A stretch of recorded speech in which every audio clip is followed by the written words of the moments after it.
Hello, hello, hello. This is Tom from Tom and Ruth Philippine Adventures. Today, I've had some questions and I want to talk about this briefly. We talked about it a little bit the other day, but I want to talk about, should you actually hire a maid or a helper here in the Philippines? Now, that's a very important question. Should you? I don't know. I mean, some people say, I need help. Some people say, I don't know. How much is it going to cost me to hire a helper or maid, landscaper, driver, or all the above?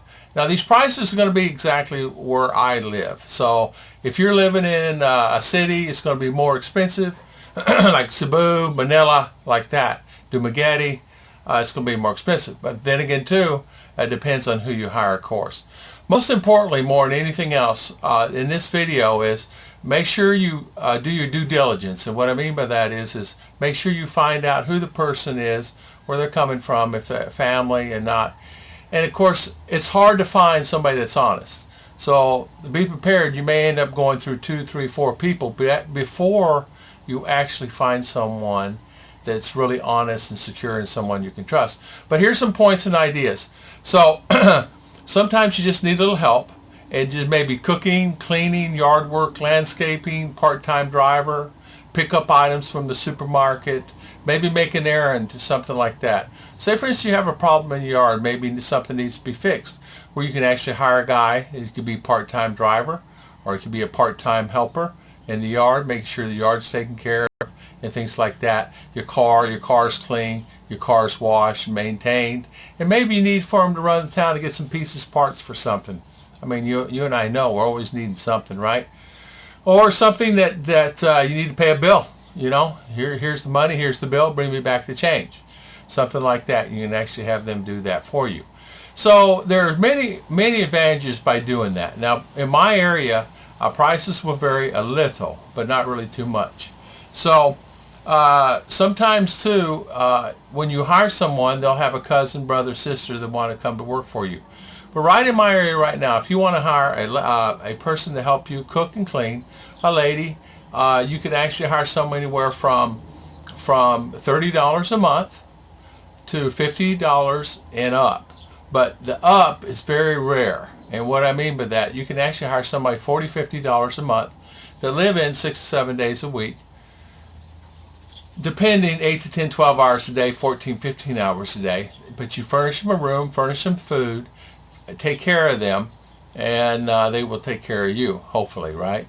So a lot, like I said, is if you hire a woman that is cook, you could hire someone as a maid to help do a little bit of everything. You want someone that's all around that can do anything. And a lot of times they'll have a brother, cousin, or somebody that actually can help do the landscaping or the yard or things like that. Or maybe you just need some help in general. It could be just help in general, buying groceries and things like that. Now, there are people that you can actually hire. They'll just tell them you want to come by the house once a week, go buy these groceries. I need these few items, and I need somebody to take me to the doctor in 3 weeks, like that. So you can find somebody like that. The best way to find places like that, or people like that, I'm sorry, is actually ask around. Your neighbors, your friends that you have, maybe another Filipino that's married to an American. There's always someone that is willing to work somewhere. And there's a lot of times, a very important factor in this, you really don't know the background, you don't know a lot of things. So be prepared. And what I mean by that is if you have a housekeeper that's cleaning your house, make sure you have all your items that are valuable in your room and lock the door. Make sure you have everything that's important, papers and things like that, lock your door. So if you have watches, jewelry, things that are really important, put it in your bedroom, lock the door. Now, when it's for her time to clean the room, you open the door up, let her come in and clean, and let her do her stuff that she needs to do, and stay right there with her. And then when she's done, lock the door. So if you're in and out of the room, you have to lock the door, you lock the door. How hard is that? It's not that hard. It's not that hard to carry keys around and lock the door, and only you have the set of keys. But I'm just telling you ways you can protect yourself. But you can hire somebody. Right now, you can hire somebody right now for $30 a month, all month, $1 a day, 5, 6 days a week to clean houses and have a live-in. So if you have a child or you have care or you need some help, there's plenty of people out there to do that. In my area in Mindanao, you can actually hire somebody for $1.5. So $1.5 is $30. If you need a driver, same thing, landscaper. I have friends that had 5. I have a friend that has 5. Cook, cleaner, maid, driver, and landscaper. So he has 5. Now he pays around the same. I think he said that he pays some a little more, meaning he pays him $40-50 each per month. There you go, huh? So, and he's actually in Cebu. I have another friend down in Dumaguete, has 2, and he pays them $50 a month each, and they live on the property. But see, they're getting all the food, and they're getting all the stuff, and they get benefits too. And what I mean by that is, they go to the store, they buy them things too. Everybody buys, as Americans, we're just that way. Now, also too, you want to make sure you keep everything safe, as I said. You really have to, it's really hard to find someone. You may go through 5 or 6, 7 people before you find someone that you can trust.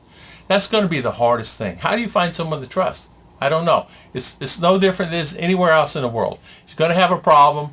You may hire somebody right straight off the bat and they're fine. But people are, when you start doing things and start having things and going to the store and spending 2, 3, 4, 5,000 peso, and they see that, they want that. It's just human nature. It's like, here's an example. When I was running supermarkets, it's real easy for somebody to slide a $100 bill in their pocket, right? Comes to the register's full. It had anywhere from $3,000 to $6,000 in a register in a short period of time. So you have to constantly clean those out. So then and that was before you started making them count the tills. How much money did you lose? A lot. Now, of course, back through the years, 30 years ago, you had them start counting the money. Okay, this is what you start with, this is what you end with, here's the sheet of paper, this is, okay, you should have this much in cash. So, but here in the Philippines, you just have to really be careful. Now, another idea that I thought about this, you can have what they call a working student, male or female, that can actually come live on your property, that actually need help going to college. They will stay there, they will clean, they will cook, they will take care of your children, they'll do anything they can to help you survive. And sometimes it's short-lived. You may only have them a year or 2 years. But then, at the end of the day, you may have them 5 years and 10 years, depending if they can find a job. Or you may have them for life. I mean, we know of 2 or 3 working students are still working students. They've been working students for a few years now. Because it takes that long, and they get paid. You pay them around, you make the payments according to what they need for school. A lot of times they'll come to you and say, hey man, I only have 50 peso, I need 100 peso for transportation. But you give them money and you feed them and take care of them, and then, because they still have to go to school. So the off days and the days they're home and things like that, you have them help you around the house, you have them do things, and you set that price up accordingly what you want to pay. But there's many working students. You can set that up to the college. Believe me, you put a piece of paper on the board, looking for someone to help me do this 3 days, 5 days, live in. You'll get many people. So something that's an idea. So like I said, you're going to go through anywhere from 5 to 7 people. And then maybe you could just hire somebody part-time. Maybe somebody come one house to do your laundry and to do your clothes and clean and things like that. Maybe you want them 2 days a week. Maybe you want them 4 hours a day. It depends on you and how much you want to pay. But a lot of times a live-in maid is easier, because if you got a Filipino wife and she has a newborn baby, or there's kids in the situation, maybe it's overwhelming for her. And sometimes they need help. So it's just some ideas I got to thinking about. This topic came up the other day. And so in my area, you can hire somebody from anywhere from 30, 40, 50 bucks. Some areas say you have to pay them 100 a month. But you know what? That's entirely whatever area that you're living in. But if you think about it, for $100 a month, you have somebody to live in, it's still a good deal. So for $1,200 a year, you have somebody to help you with anything 6 days a week. You got to give them a break. They got to have time off. And of course, you have to take care of them, give them gifts and a little holiday pay and things like that. If you do that, you'll have them a long time. I have friends that have been lucky. They've not had anything stolen, but actually they take precautions. They lock the door. So when they leave the house, they lock the door. When they leave the room, they lock the door. But how many times you're actually in your bedroom? Very few times. Once I leave the bedroom, I'm in here now, but I leave the bedroom very few times. I mean, I don't even come in here unless I'm doing a video or go to bed, or get clothes, something like that, or hang up clothes. And I know you guys like my shirt, right? It looks like, I don't know. I want to thank everybody for watching. Please subscribe and hit like, and thank you very much for watching our channel.